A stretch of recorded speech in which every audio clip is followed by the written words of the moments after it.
Bismillahirrahmanirrahim. Assalamualaikum warahmatullahi wabarakatuh. Alhamdulillah. Selalu saja lisan kita memuji Sang Pencipta Allah, yang kita yakin Allah memiliki sifat yang sempurna. Dia maha melihat, maha mendengar, maha mengetahui, dan rahmatnya sangat luas bagi orang-orang yang patuh dan beriman. Juga azabnya sangat pedih pada orang-orang yang membangkang dan durhaka. Allah dengan kemahamurahannya telah memudahkan kita untuk memenuhi segala kebutuhan kita untuk roda kehidupan di muka bumi ini dengan memuji namanya. Alhamdulillah. Kalimat mudah diucapkan, penuh dengan berkah, dan dipastikan ini adalah kalimat yang akan memberikan jalan keluar dari setiap masalah kita. Juga selanjutnya kita panjatkan salam hormat kita kepada junjungan Nabi besar Muhammad sallallahu alaihi wasallam, sang utusan Allah, sebaik-baik manusia, orang yang telah sukses dalam segala lini kehidupannya, berhasil menjadi suami yang terbaik, ayah yang terbaik, sahabat yang terbaik, guru yang terbaik, murid yang terbaik, karena memang belajar dari Jibril alaihissalam. Kemudian juga pedagang atau saudagar yang terbaik, seorang ekonom, juga politikus yang terbaik. Siapapun yang mengikutinya, buah tidak akan jauh dari pohonnya. Dan juga mengucapkan satu kali salam hormat ini akan dibalas oleh Allah dengan 10 kali tambahan rahmat Allah, yang rahmat itu sangat luas, bisa pengampunan dosa, peninggian derajat, dan juga pemenuhan segala kebutuhan. Melanjutkan bahasan kita kitab Minhajul Muslim ini, tulis oleh Syekh Abu Bakar rahimahullah. Dan kita masih di judul yang sama, beberapa jenis akad dalam transaksi. Dan kita sudah jelaskan pada pertemuan-pertemuan sebelumnya tentang masalah syirkah, ya, atau partner dalam mengerjakan akad bisnis. Dan itu yang pertama sekali kita jelaskan kemarin, tentang masalah akad kerjasama usaha atau serikat.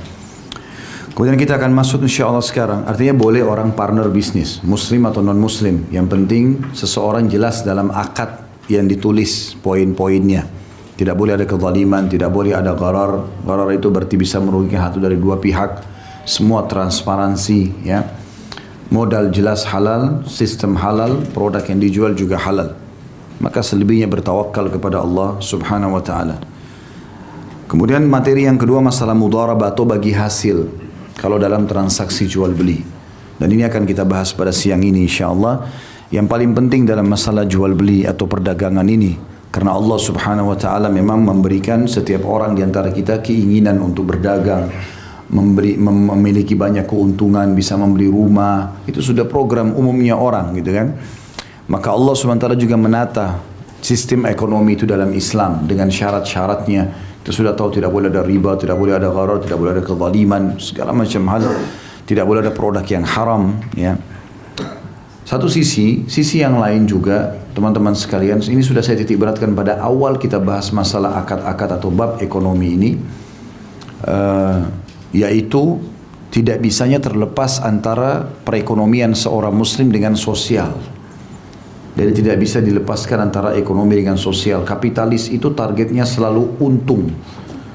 Walaupun orang lain dirugikan, dia nggak peduli. Sistem kapitalis, kalau kita investasi kepada seseorang, maka saya sebagai investor tidak mau tahu, modal saya tidak boleh hilang.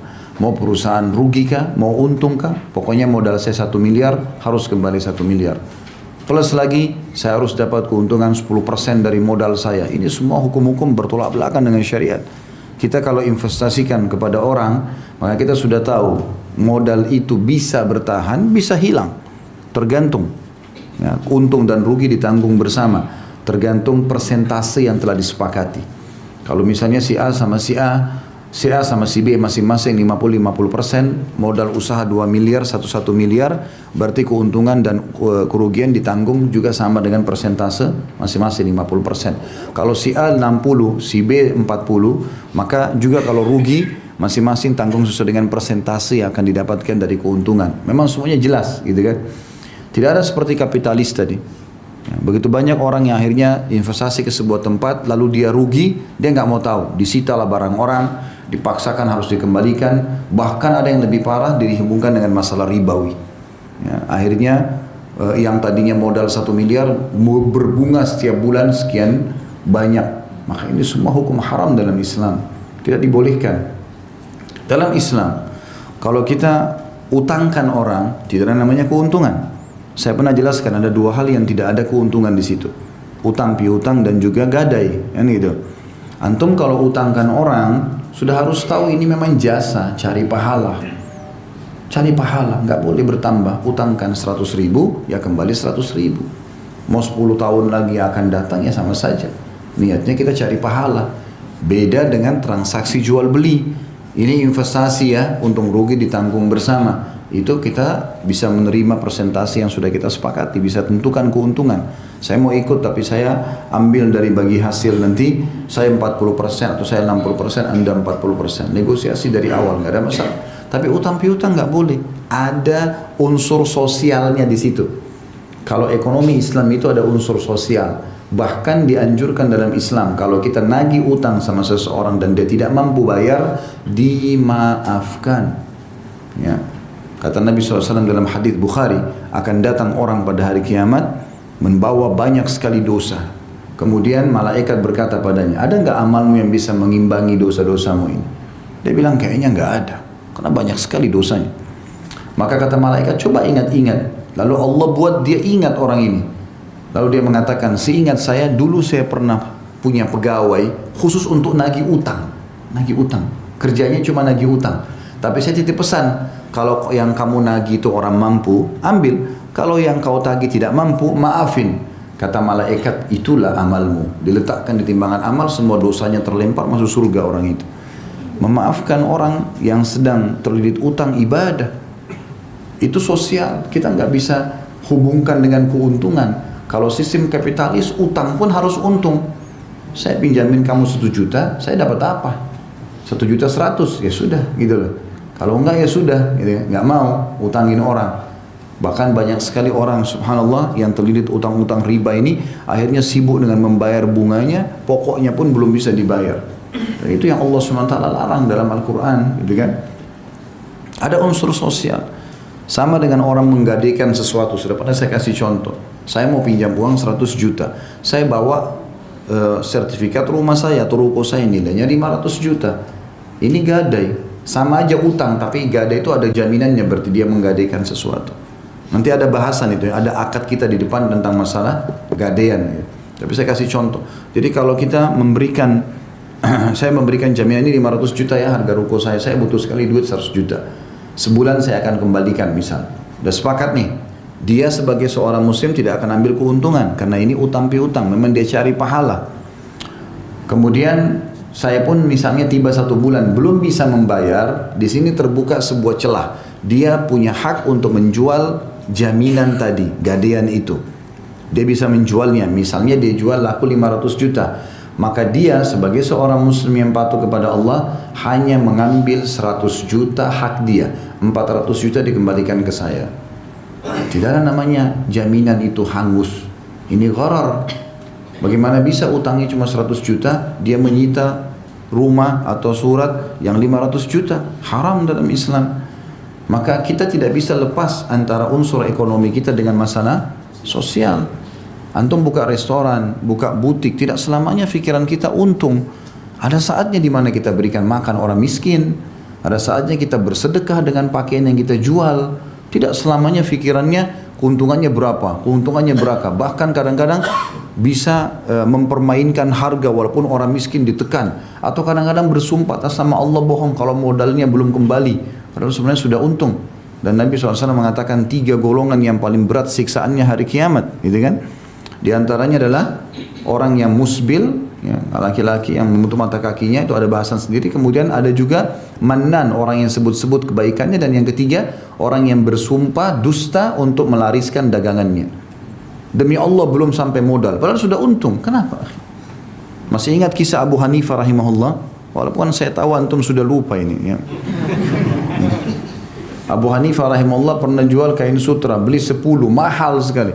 Ada seorang ibu tua datang mengatakan, wahai imam, dia tahu nih Abu Hanifah dipanggil kiai, wahai imam, saya mau beli sutra nih, uang saya cuma 25 dirham, dia harganya 100 dirham. Ya. Bisa nggak? Kata Imam Abu Hanifah, silahkan, ambil saja. Kebetulan tinggal 1. Dibelilah sama ibu tersebut dengan gembira dia. Rupanya ibu ini keliling 1 pasar, nggak ada yang jual harga itu. Lalu dia bilang, wahai imam, bagaimana anda bisa jual kain sutra ini kepada saya dengan harga ini? Satu pasar sekeliling nggak ada yang jual nih.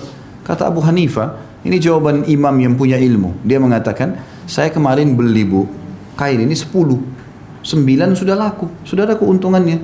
Anda seorang muslimah dan anda butuh, maka saya anggap ini keuntungan saya jual saja berapapun anda mau beli. Toh saya sudah untung yang 9. Ada pikiran sosial, tidak selamanya keuntungan di situ. Ya.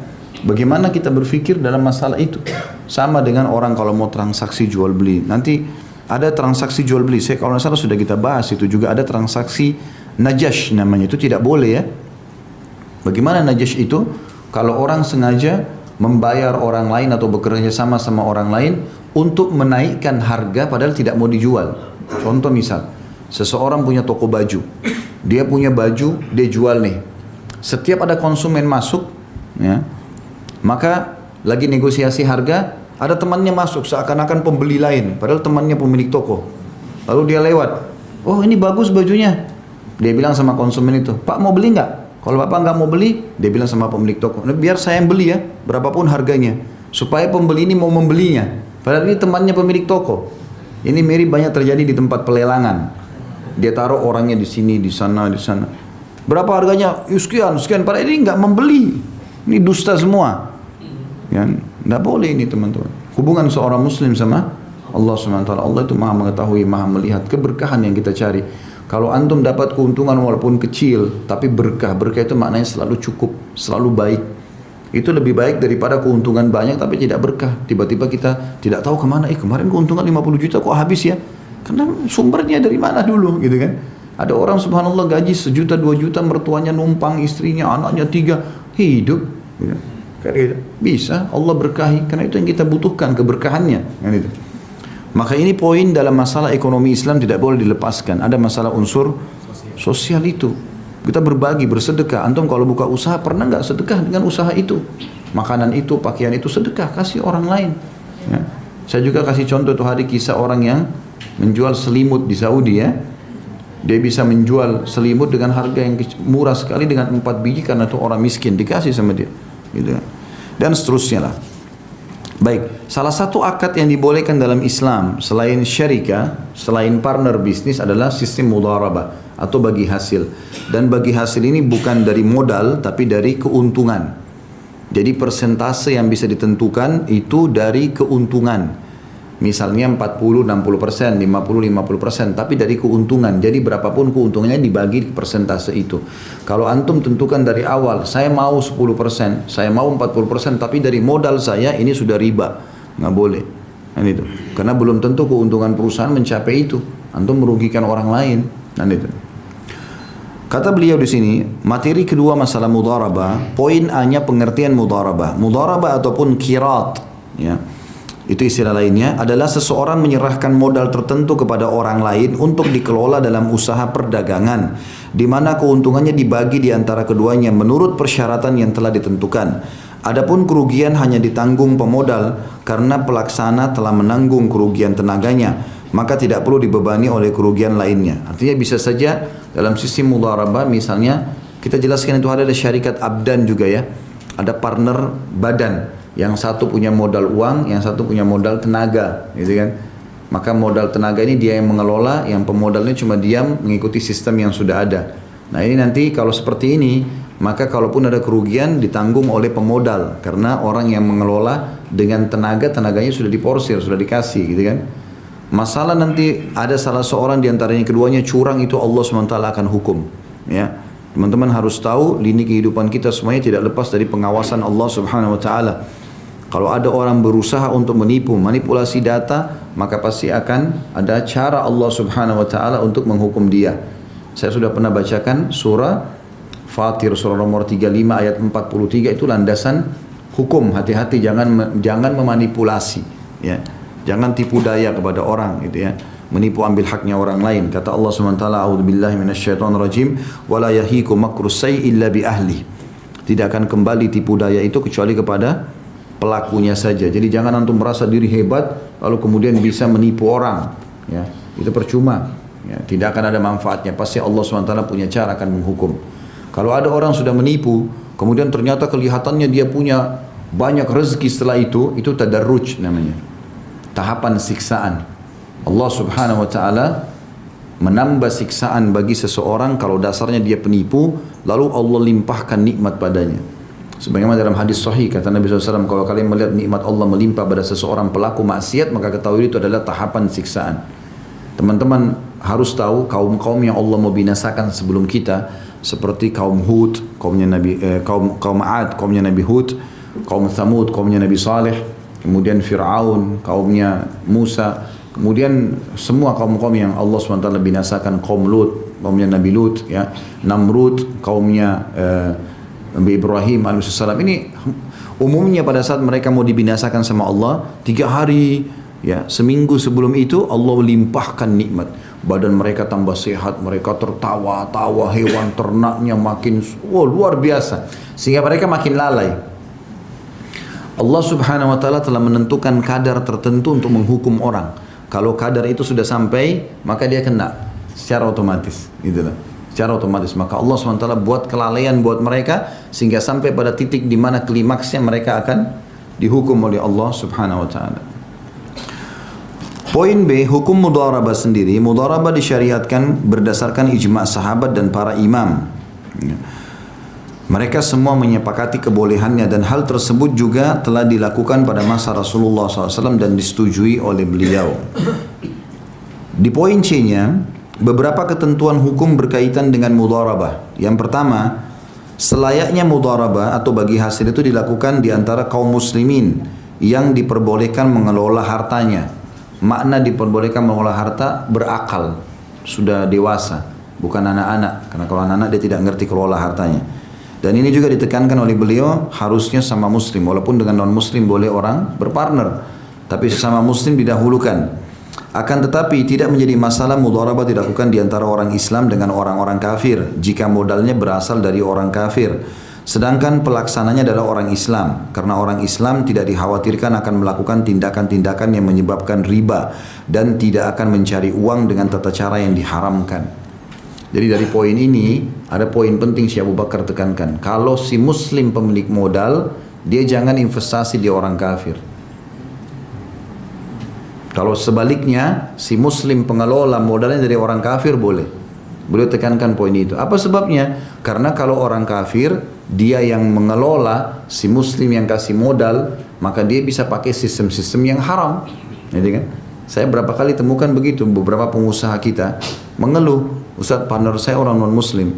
Pada saat usaha awal berjalan, dia mau jalan dengan apa yang saya inginkan, tapi setelah besar, sahamnya sama-sama besar, akhirnya dia mau pinjam uang riba, akhirnya dia mau pakai begini dan begitu, akhirnya banyak hal yang masuk, ya, termasuk produk-produk haram akan akhirnya dijual. Tapi sekarang sudah terikat, kalau mau ditarik pun maka harus menanggung kerugian sekian banyak. Nah ini yang jadi masalah, karena halal haramnya mereka beda dengan kita, gitu kan. Maka itu yang menjadi penyebab, kata beliau, diprioritaskan si muslim yang mengelola. Muslim non muslim lebih baik, gitu kan. Dan jangan boleh teman-teman mengatakan, tapi saya pernah bisnis Ustaz sama seorang muslim, cuma dia penipu. Itu kan satu orang, tidak boleh jadi tolok ukur kan. Sekarang kalau antum pernah menikah sama seseorang, lalu antum temukan tidak baik dia, masa antum pukul rata semuanya orang sama dengan dia? Kan belum tentu kan. Ada orang begitu, karena dia pukul rata, akhirnya dia traumatis, gak mau nikah lagi. Gak boleh, belum tentu kan itu. Belum tentu. Saya pernah ajarkan itu ya. Kita kalau sedang membenci sesuatu, tanda kutip, yang kita benci adalah sesuatu yang menjadi penyebab itu. Misalnya karakternya saja, ya. Kita makan jeruk asam, sifatnya asam, yang kita benci apanya? Asamnya, bukan jeruknya. Karena kalau kita benci fisiknya, kita nggak makan jeruk seumur hidup. Alasannya asam, itu kan dulu, belum tentu yang ini, kan gitu. Kita pernah makan ikan amis, belum tentu semua ikan begitu. Mungkin tergantung pengelolaannya kan gitu. Seperti itulah kurang lebih. Nah ini semua harus difahami, dijadikan sebagai kaidah dalam kehidupan.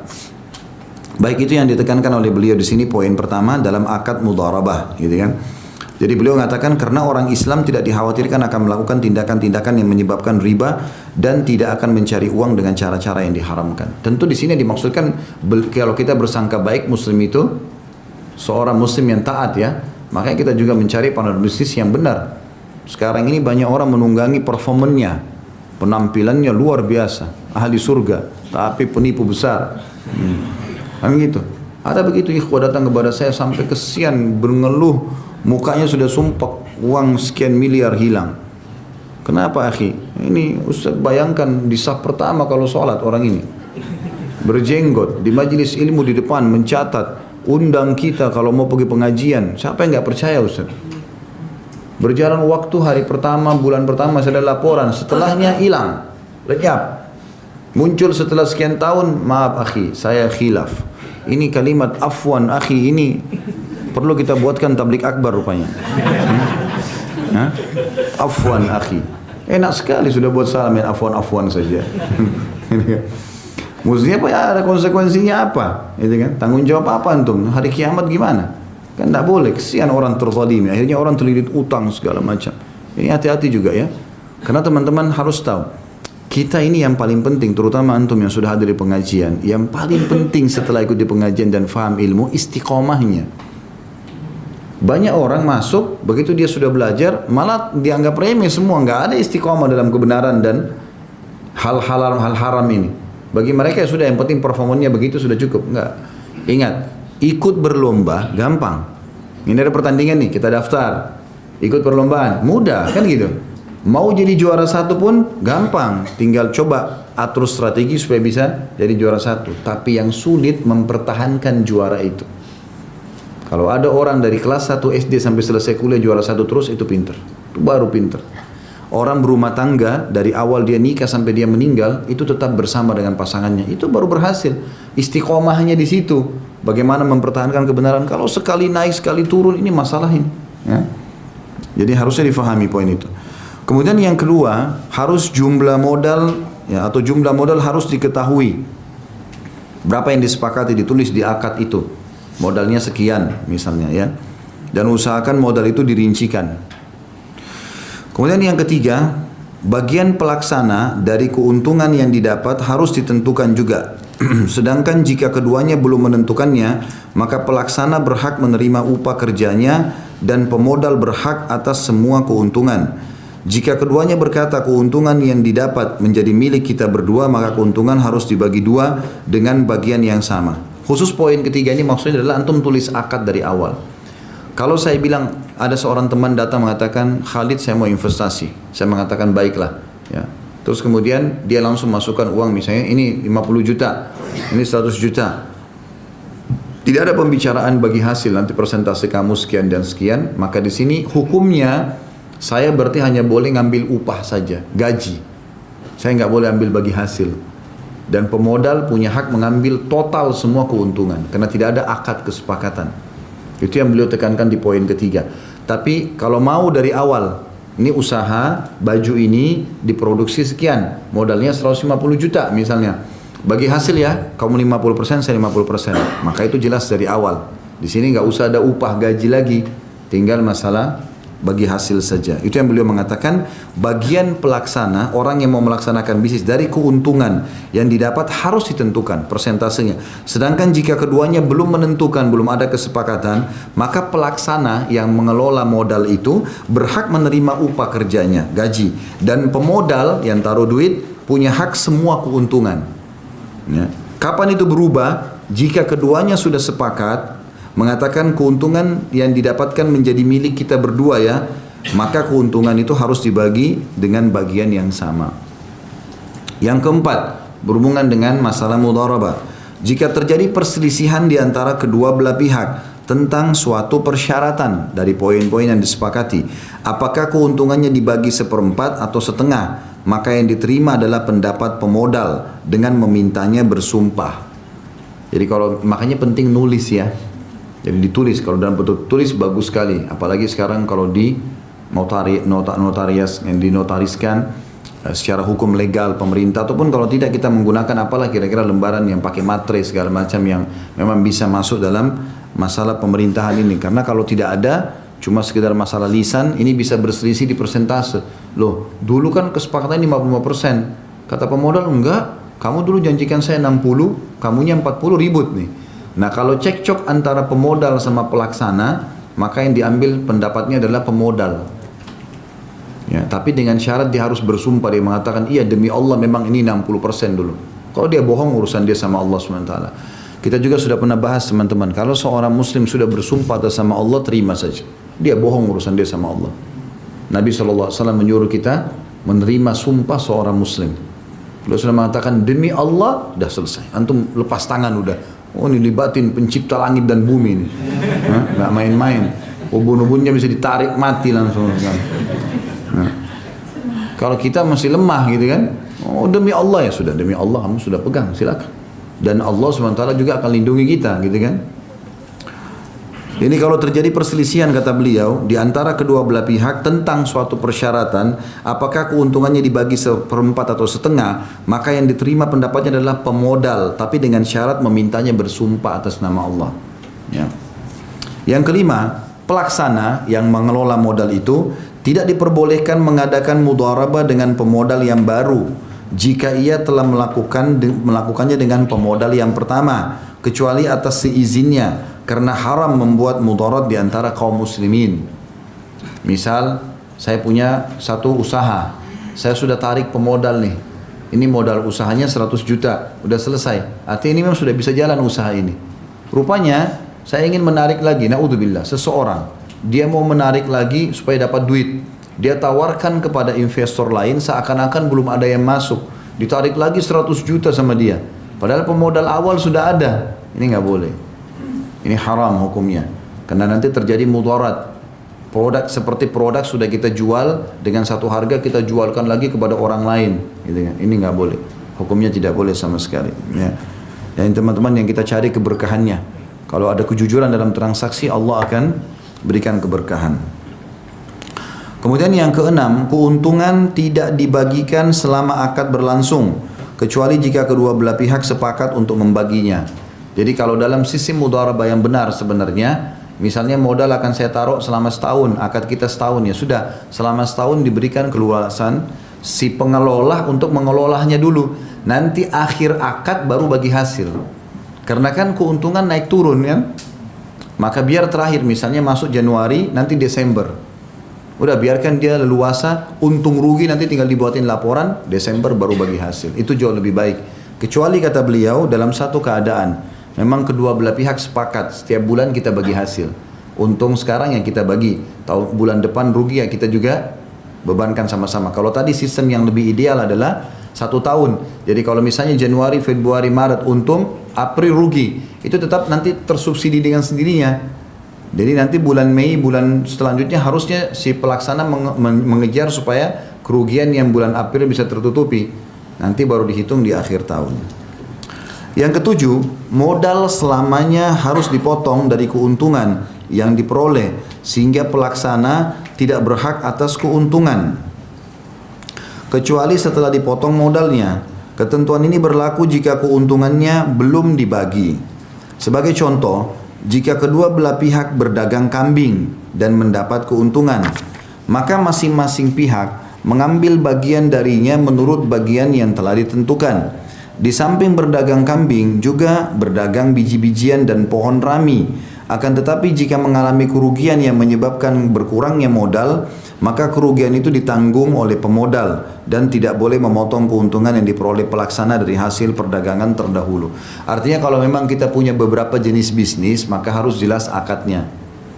Ya, kecuali kalau dalam satu toko memang kita jual di situ makanan, minuman, campur segala macam, maka itu satu modal. Tapi kalau jenis usaha berbeda, ada peternakan kambing, ada butik pakaian, ada begini dan begitu, buatin akad masing-masing. Karena jenis pekerjaannya berbeda, gitu kan? Kemudian kembali kepada contoh akad yang sudah kita sebutkan tadi, kalau ada kesepakatan persentase di antara keduanya, berarti pelaksana dan pemodal akan mendapatkan bagi hasil sesuai yang disepakati. Kalau tidak ada pembicaraan sebelumnya, berarti pelaksana hanya berhak mendapatkan gaji, upah, dan pemodal mendapatkan seluruh keuntungan. Gitu kan? Ini semua harus diterapkan peraturan-peraturan ini dari awal. Dan di sini juga kalau seandainya pemodal memberikan uang, pelaksana memberikan jasa tenaga, maka berarti yang nanggung kerugian materi hanya pemodal, karena orang yang mengelola sudah rugi dari sisi jasa atau tenaganya dia. Kemudian yang kedelapan, jika mudharabah berakhir dan masih tersisa sebagian harta berupa barang dagangan atau hutang di seseorang, maka pemodal berhak meminta pelaksana supaya menguangkan harta tersebut. Jadi kalau kita beli barang misalnya 100 piece, ternyata sudah sampai di akad terakhir masih ada sisa 10, ya, tertinggal di gudang, maka di sini pemodal berhak mengatakan kepada pengelola, kamu harus jual ini 10, cari jalan gitu. Jika mudharabah berakhir dan masih tersisa sebagian harta berupa barang dagangan atau hutang pada seseorang, maka pemodal berhak, pemberi uang, meminta pelaksana yang mengelola supaya menguangkan harta tersebut, yakni barang tersebut supaya dijual secara kontan, atau memintanya supaya menagih hutang, dan pelaksana harus melaksanakan itu. Semua praktek lapangan harus dilakukan oleh si pelaksana, karena pemodal di sini hanya memberikan materi saja. Yang kesembilan, yang terakhir adalah pengakuan pelaksana, orang yang mengelola harta, berkenaan dengan habisnya modal atau kerugian diterima selama tidak ada bukti yang mendustakannya, dan jika ia mengaku modalnya habis namun tidak dapat menunjukkan bukti, maka ia bersumpah dan pengakuannya dibenarkan. Kalau misalnya saya pengelola harta, lalu saya mengatakan modal yang kemarin 100 juta sudah kita beli barang, ini loh nota-notanya, tapi sekarang ada permintaan lagi, kita butuh lagi 100 juta, mau ikut nggak? Gitu loh. Maka dari awal ini sudah harus ada pembicaraan. Semua yang disampaikan oleh pelaksana diterima, kecuali memang ada indikasi yang menjelaskan kalau dia dusta, gitu loh, demi untuk berjalannya usaha tersebut. Dan kalau pemodal tidak punya, dia bilang saya tidak punya lagi untuk saya tambah, saya tidak punya lagi untuk saya tambah. Intinya mudharabah atau bagi hasil dibolehkan di dalam Islam, tapi dengan syarat-syarat transparansi, kejelasan hak masing-masing, gitu kan, dan juga transparansi dari sisi produk yang dijual. Jadi tidak boleh juga teman-teman kita masuk investasi sembarangan ya ke satu perusahaan, produknya nggak jelas. Ya, ini saya sudah kasih contoh. Saya pernah didatangin oleh beberapa pihak, orang mengaku perusahaan kantornya di Sudirman, gitu kan, kemudian bawa akad tidak ada produk. Ini emas, investasi $10.000. Nah, kemudian nanti akan dikasih pin masuk ke webnya hanya untuk ikutin angka-angka, nggak ada produk ini. Angka apa, bisa rugi bisa untung, gitu kan? Tidak jelas, mana produknya nggak jelas. Ini bagaimana cara transaksi seperti ini? Ya. Materi yang kedua berhubungan dengan masalah masih akad ini ya. Ini materi ketiga ini, bukan materi kedua. Mungkin itu keliru ditulisnya. Itu materi ketiga, masalah musaqah dan muzara'ah. Ya. Kita masuk ke yang pertama dulu, musaqah. Pengertian musaqah adalah seseorang menyerahkan pohon kurma atau pohon buah lainnya kepada orang lain yang sanggup menyiraminya atau mengelola pohon tersebut dan mengerjakan segala kebutuhan yang berkaitan dengan pengurusannya dengan upah yang telah ditentukan dari buahnya. Saya kasih 10 pohon mangga kepada si A. Ini tolong dikelola ya, dia punya lahan misalnya. Kemudian dia kelolalah. Maka saya sepakat nanti apakah dibayar gaji atau nanti dari hasil yang panen kita bagi 2 dan seterusnya ya. Itu namanya musaqah. Jadi musaqah itu artinya menyiram. Sebenarnya asal kata bahasanya itu etimologinya menyirami tanaman ya. Hukumnya boleh kata beliau, musaqah hukumnya boleh. Adapun dasar hukum kebolehannya adalah perbuatan Rasulullah SAW dan Khulafaur Rasyidin setelah beliau. Imam Bukhari menyebutkan dalam hadis nomor 2328 telah meriwayatkan sebuah hadis dari Ibnu Umar radhiyallahu anhuma bahwa Nabi SAW menyuruh penduduk Khaybar untuk menggarap lahan di Khaybar dengan upah separuh dari tanaman dan buah kurma yang dihasilkan dari lahan itu. Selanjutnya muamalah itu dilanjutkan oleh para khalifah sepeninggal beliau, yaitu Abu Bakar, Umar, Uthman, Ali radhiyallahu anhum ajma'in.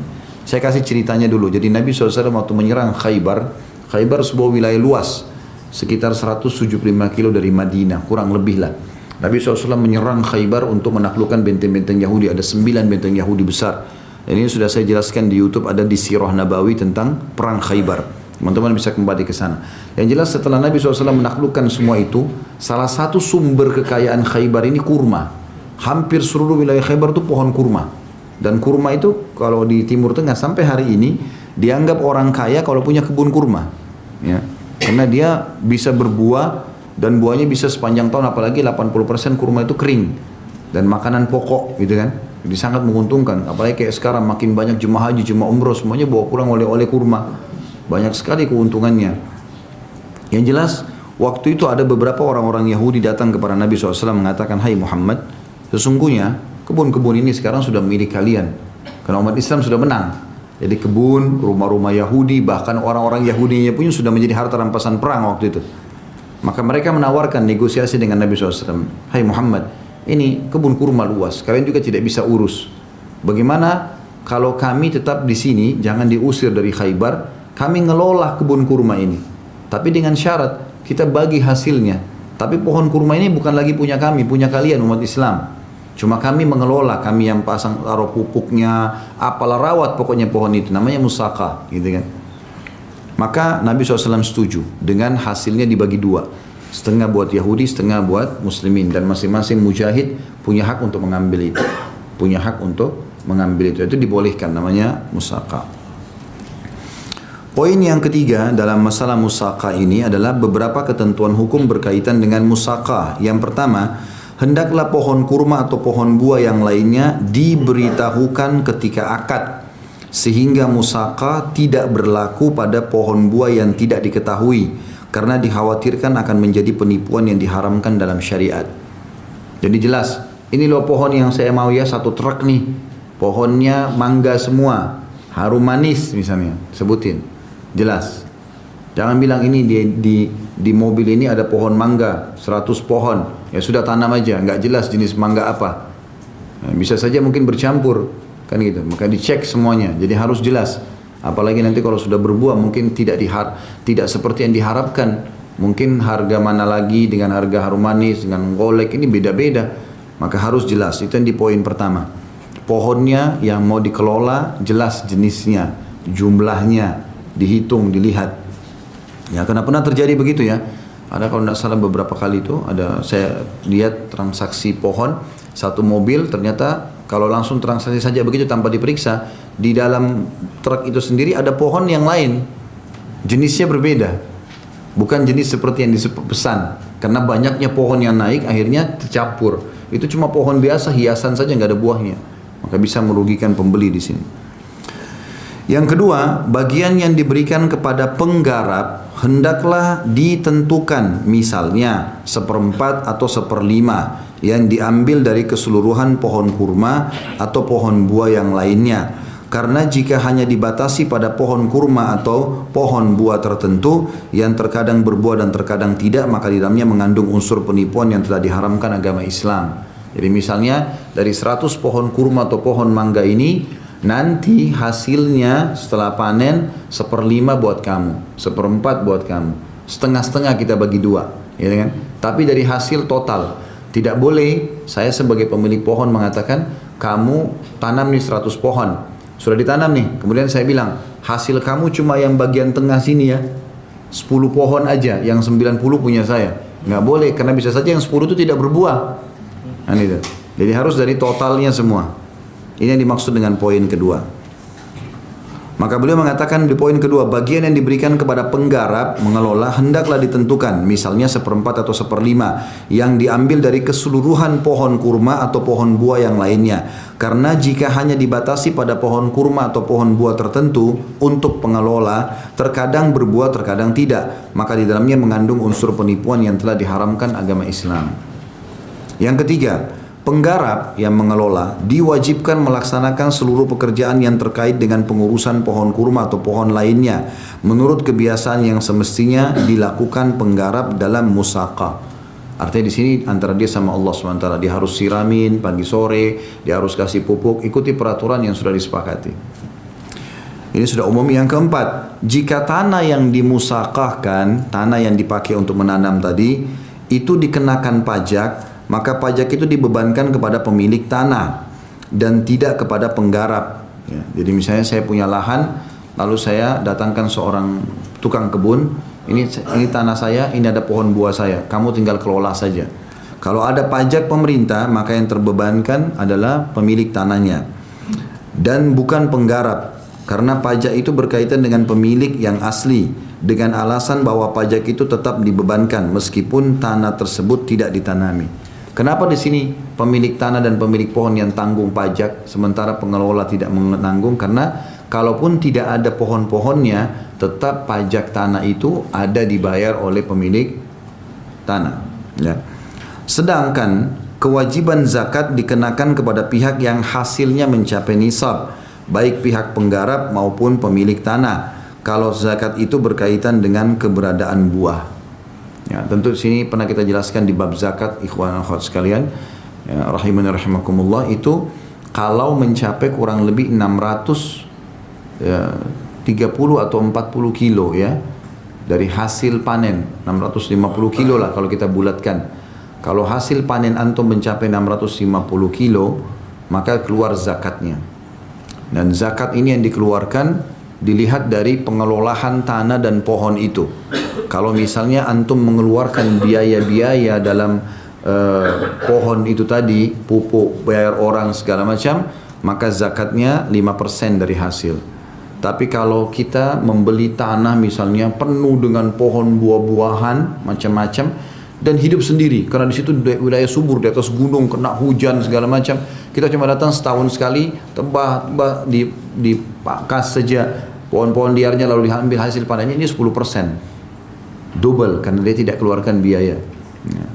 Kemudian yang kelima, musaqah, ya, pohon yang dikelola tadi diperbolehkan hanya pada harta pokok atau tanah. Misalnya seseorang menyerahkan sebidang tanah kepada orang lain untuk ditanami pohon kurma atau pohon buah lainnya dan menyiraminya, serta melakukan sejumlah pekerjaan yang terkait dengan pengurusannya hingga berbuah dengan ketentuan bahwa ia memperoleh bagian 1/4 atau 1/3 misalnya, dengan syarat waktu penggarapannya dibatasi hingga berbuah misalnya, maka penggarap berhak mendapatkan bagiannya dari tanah atau muzara'ah dan pohon sekaligus. Ya. Ini sudah jelas, maksudnya adalah bagaimana seseorang itu kalau dia mau musaqah, maka harus jelas tanahnya di mana, jenis pohonnya mana, kemudian hak masing-masing juga harus jelas. Yang keenam, bagi penggarap yang mengelola tanah, jika ia tidak sanggup menggarapnya sendiri, maka diperbolehkan baginya menyerahkan penggarapan tanah tersebut kepada orang lain dan ia berhak mendapatkan bagian dari buah yang terkait dengan akad.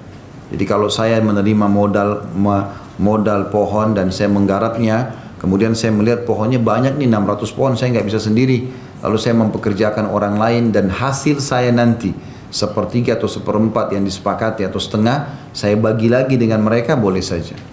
Nah, ini poin yang keenam.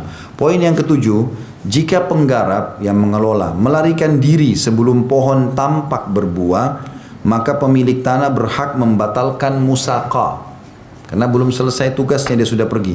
Sedangkan apabila penggarapnya melarikan diri setelah pohon tampak buah, yang mengelola pergi tapi memang sudah ada hasil, tinggal tunggu matangnya saja, maka pemilik tanah menunjuk seseorang untuk menyelesaikan penggarapan dan memberinya upah yang diambil dari bagian yang diperoleh penggarap. Jadi kalau tadi buahnya belum kelihatan, pohonnya masih baru ditanam, tiba-tiba dia sudah pergi bekerja ke tempat lain, maka berarti musaqah sudah batal. Pohon kembali murni semuanya tanpa ada dibagi kepada pemilik modal. Tapi kalau sudah kelihatan ada hasilnya, maka di sini dilihat berapa persentase daripada hasil itu nanti. Kalau misal tinggal 10% lagi dia sudah bisa panen, lalu kita panggil pekerja lain, maka yang 10% ini kita berikan kepada pekerja yang baru, 90% dari hasilnya tadi orang yang mengelola awal dikembalikan ke dia. Yang kedelapan, jika penggarap meninggal dunia, kalau tadi yang itu lari, kalau penggarap meninggal dunia, maka ahli warisnya berhak menunjuk seseorang untuk menggantikan tugas mereka. Tapi jika keduanya sepakat membatalkan, maka musaqah pun dianggap batal. Jadi kalau misalnya ada orang yang mengelola tanah, kemudian ternyata dia meninggal dunia, dan dia sudah punya akad sama pemilik tanah dan pohon ini, kalau ada hasil dia punya 1/5-nya atau setengahnya misalnya. Kalau dia meninggal, ahli waris punya hak untuk melanjutkan itu atau membatalkan, tergantung akad diantara keduanya, gitu kan. Tapi dengan syarat kalau ahli warisnya mau melanjutkan, ya mau melanjutkan, maka dia harus bisa mengelola sebagaimana orang yang tadinya meninggal itu bisa mengelola. Kalau dia nggak bisa berarti musaka dibatalkan. Musaka dibatalkan. Kalau seseorang mau lebih jeli lagi kata sebagian ulama, bila memang ternyata si pengelola meninggal dunia dan sudah kelihatan hasil, maka diberikanlah hasil itu kepada ahli waris nanti walaupun mereka tidak mengelolanya, baru musaka itu dibatalkan. Ya, baru musaka dibatalkan. Ini ringkasnya, musaka itu teman-teman adalah pengelolaan pohon-pohon yang diberikan kepada penggarap. Ya. Kemudian masih dalam masalah ini tadi, materi ketiga, tadi ada musaka dan ada muzara'ah. Kalau muzara'ah adalah seseorang menyerahkan tanah kepada orang lain untuk ditanami dengan upah yang telah ditentukan dari hasilnya. Hukum muzara'ah, mayoritas sahabat, tabi'in dan para imam membolehkan muzara'ah, sedangkan sebagian kecil dari mereka melarangnya. Adapun dalil yang didasari atau jadikan dasar hukum oleh kelompok yang membolehkan adalah perbuatan Rasulullah SAW menyuruh penduduk Khaybar untuk menggarap lahan yang ada di Khaybar yang mereka mendapatkan separuh dari hasil tanaman dan buah kurma dari hal tersebut. Imam Bukhari telah meriwayatkan sebuah hadis dari Ibnu Umar radhiyallahu anhuma, أن النبي صلى الله عليه وسلم عامل أهل خيبر بشطر ما خرج من زرع أو تمر فكان يؤتي أزواجه كل عام 100 وسق و80 وسقا من تمر و20 وسقا من شعير.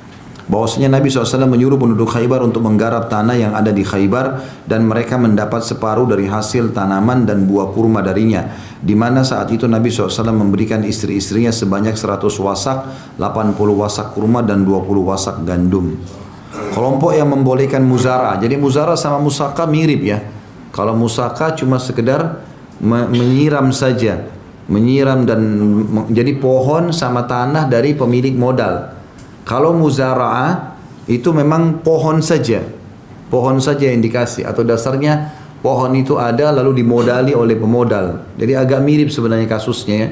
Makanya dalilnya pun sama dengan perintah Nabi SAW kepada penduduk Khaybar untuk mengelola kurma-kurma mereka dan hasilnya dibagi dengan kaum muslimin yang sudah memiliki lahan-lahan tersebut. Kelompok ini kata beliau berasumsi bahwa hadis yang melarang muzara'ah adalah berkaitan dengan muzara'ah yang tanamannya tidak diketahui atau tidak ditentukan, dan mereka berdalil dengan hadis yang telah dikeluarkan atau diriwayatkan oleh Rafi' bin Khadij radhiyallahu anhu, seraya berkata, kunna aktsara ansari haqlan fa kunna nukril arda ala anna lana hadhihi wa lahum hadhihi farubbama akhrajat hadhihi wa lam tukhrij hadhihi fanahana an dhalik. Dahulu kami orang-orang Ansar yang paling banyak kebun-kebunnya, di mana kami menyewakan tanah dengan ketentuan bahwa kami memperoleh bagian yang ini dan penggarapnya memperoleh bagian yang itu. Maka terkadang pohon yang satu berbuah sedangkan yang lainnya tidak berbuah. Kemudian kami dilarang melakukan hal tersebut. Hadis ini riwayat Bukhari nomor 2722, Imam Muslim 1547. Artinya dalil ini yang dipegangi oleh kelompok kedua yang mengatakan tidak boleh muzara'ah. Ya. Padahal sebenarnya menurut pendapat pertama, dalil ini melarang kalau seandainya kayak tadi, dari 100 pohon kurma ini atau 100 pohon mangga ini, yang 10 yang di tengah-tengah ini saja yang kamu ambil hasilnya, yang 90 punya saya. Ini yang dilarang.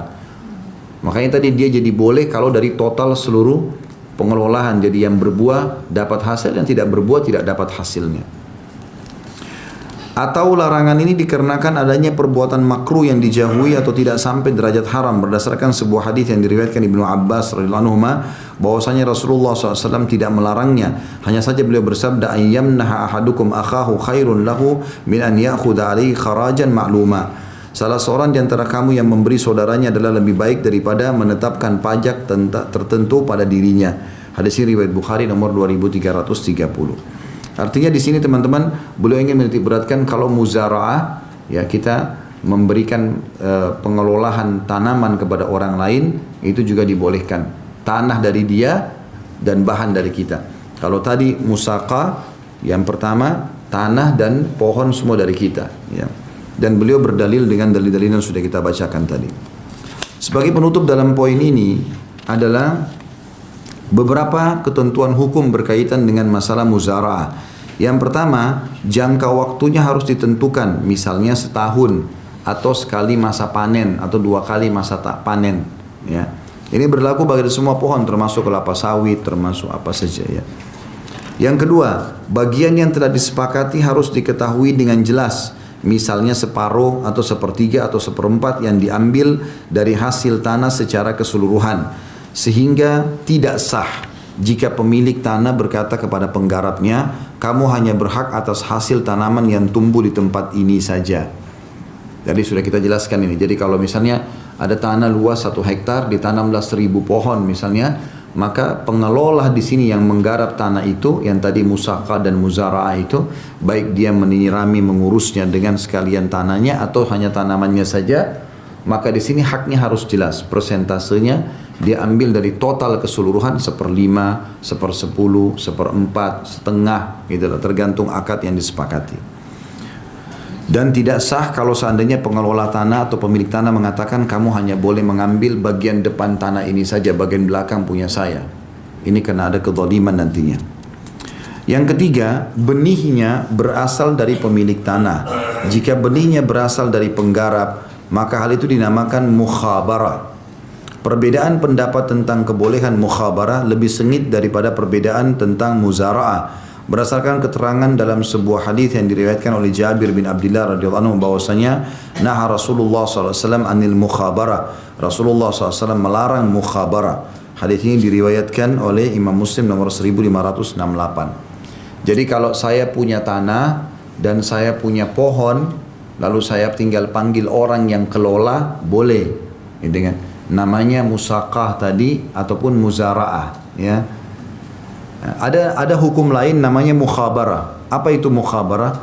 Saya punya modal duit saja, ada orang punya tenaga dengan punya bibit. Saya hanya memodali. Ini yang dimaksud dengan mukhabarah. Tidak boleh karena bibit dari orang itu. Dia sudah punya pohonnya. Gitu kan? Di sini tidak ada lagi bagi hasil sebenarnya. Kalaupun dia butuh modal, modalnya kecil, paling bibit, paling segala macam, atau mungkin apa penyemprotan hama. Maka tidak ada lagi hak saya untuk mengambil di situ kan. Nah, namanya mukhabarah ini tidak boleh. Nabi SAW melarang. Yang boleh kalau pengelola atau penggarap itu betul-betul dia pakai tenaganya. Modal baik itu pohon ataupun tanah dari pemilik modal, ini yang dibolehkan. Kemudian selanjutnya poin keempat, jika pemilik tanah mensyaratkan bahwa benih diambil dari hasil panen sebelum dibagikan. Jika pemilik tanah mensyaratkan bahwa benih diambil dari hasil panen sebelum dibagikan, lalu bagian sisanya dibagikan antara dirinya dan penggarap sesuai dengan syarat yang telah disepakati keduanya, maka muzarah yang seperti ini tidaklah sah. Nah, artinya harus dari awal, gitu loh. Jangan sampai misalnya saya punya 10 pohon atau 100 pohon, lalu saya bilang ini belum kita anggap modal ya, belum ada hasil di sini. Kalau pohon-pohon ini beranak lagi, ada anak-anak kecilnya, ada tunas-tunasnya, maka dari tunas itu baru nanti kamu bisa ambil hasil. Nah, orang sudah kelola dari awal, yang itu. Maka harus dari awal. Kalau nanti dari bibit yang muncul, bisa tidak, itu dianggap tidak sah. Yang kelima, menyewakan tanah yang dibayar kontan, maka hal itu lebih utama daripada muzara'ah. Hal ini berdasarkan hadis yang diriwayatkan oleh Rafi' bin Khadij radhiyallahu anhu.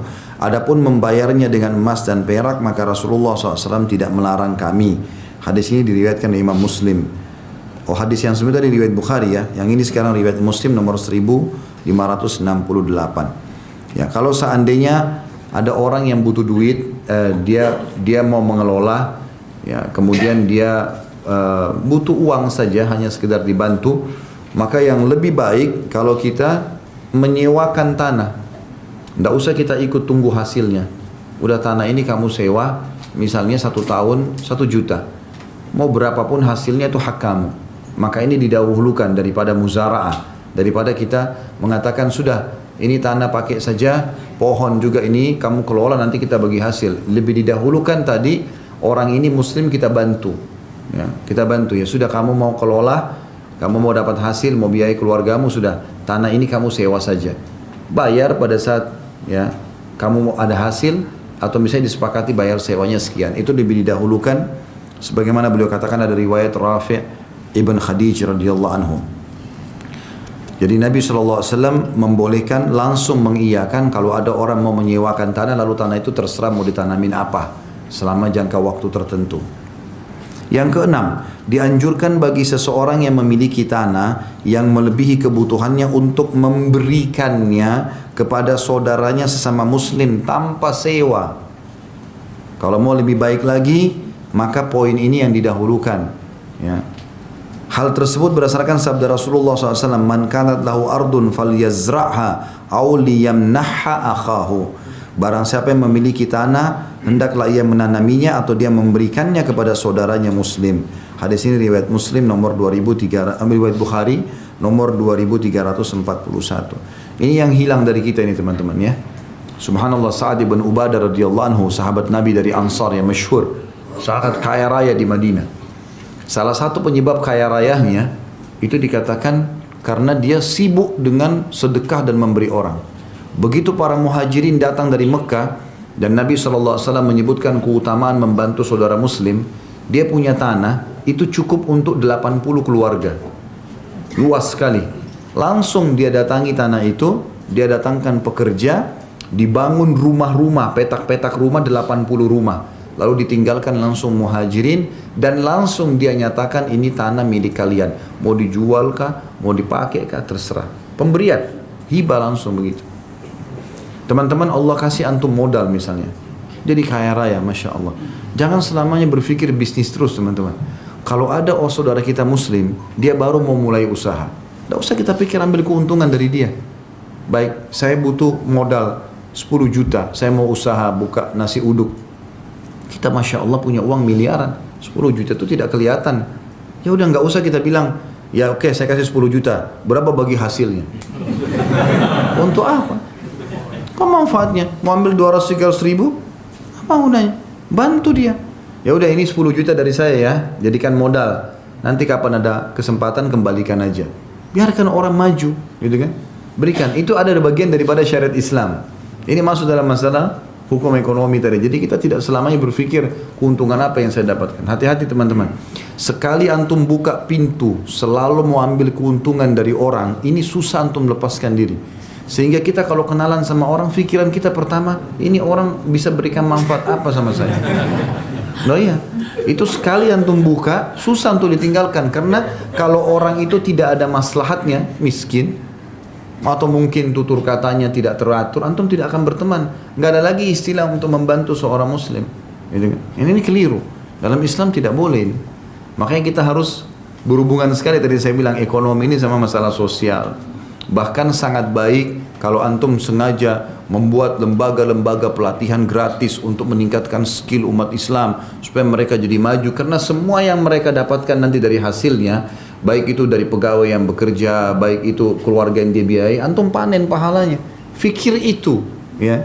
Fikir bagaimana kita bisa mendapatkan pahala dari saudara muslim, bukan bagaimana kita mendapatkan keuntungan dari dia. Ya. Makanya utangnya sampai dimaafkan, kesalahannya sampai dimaafkan, gitu kan? Diberikan kesempatan-kesempatan, kecuali kalau orang-orang ini dasarnya memang sudah buruk akhlaknya, itu beda. Ulama mengatakan ada bab sendiri masalah itu. Kalau memang sudah terbukti dia penipu, dia segala macam, maka kita punya hak untuk memberhentikan semua jenis bantuan. Justru pada saat itu kita harus bisa meluruskan kemungkaran dia. Masuk dalam hadis Nabi SAW, unsur akhaka zaliman atau madluma. Tolong saudaramu dalam keadaan dia berbuat zalim atau dia terzalimi. Kata para sahabat, ya Rasulullah, kalau terzalimi kita faham, dia terzalimi bantu. Tapi kalau orang zalim bagaimana caranya? Kata Nabi SAW, engkau luruskan kezalimannya. Justru laporkan dia kalau dia memang penipu, gitu kan? Harus dihukum supaya dia tidak menjerumuskan muslim yang lain dalam perkara yang sama. Tapi kalau secara umum tadi, ada orang keluarga, teman dari kampung baru datang, antum sudah 10 tahun di Jakarta, dia mau tahu mau usaha apa nih, atau kasih ide-ide, kasih, dan tidak usah berpikir saya ambil keuntungan apa dari orang ini, ya, kecuali unsur pahala saja, itu yang dimaksudkan. Di sini hadis Bukhari jelas Nabi SAW suruh malah memberikan gratis. Juga sabda Nabi SAW, ayyamnaha akhahu khairun lahu min an ya'khudha alaihi kharajan ma'luma. Seseorang yang memberi saudaranya lebih baik dan lebih mulia baginya daripada menetapkan nilai tertentu, di sini terjemahannya pajak ya, dalam jumlah tertentu kepadanya. Ya, ini sudah disebutkan dalam Sahih Bukhari nomor 2330. Yang ketujuh, mayoritas ulama melarang menyewa tanah dengan makanan karena hal tersebut berarti menjual makanan dengan pembayaran ditangguhkan dan jumlah yang berbeda atau lebih, dan hal itu dilarang oleh syariat. Adapun apa yang diriwayatkan dari Imam Ahmad tentang bolehnya hal tersebut berkaitan dengan muzara'ah, bukan menyewakan tanah dengan makanan. Intinya kalau sewa tanah, sewa rumah tidak boleh dibayar dengan makanan. Misal saya punya restoran, saya membayar sewa restoran itu dengan memberikan makan 1 tahun pemilik tanah, tidak boleh. Bayar ya bayar dengan duit. Orang nggak butuh makanan 1 tahun, mungkin di rumahnya ada makanan, kan gitu. Ya, jadi tidak boleh membayar sewa menyewa dengan makanan. Nah itu ada larangan khusus berhubungan dengan masalah poin tadi itu. Baik, begitu saja. Subhanakallahumma bihamdika asyhadu an la ilaha illa anta astaghfiruka wa atubu ilaik. Wassalamualaikum warahmatullahi wabarakatuh.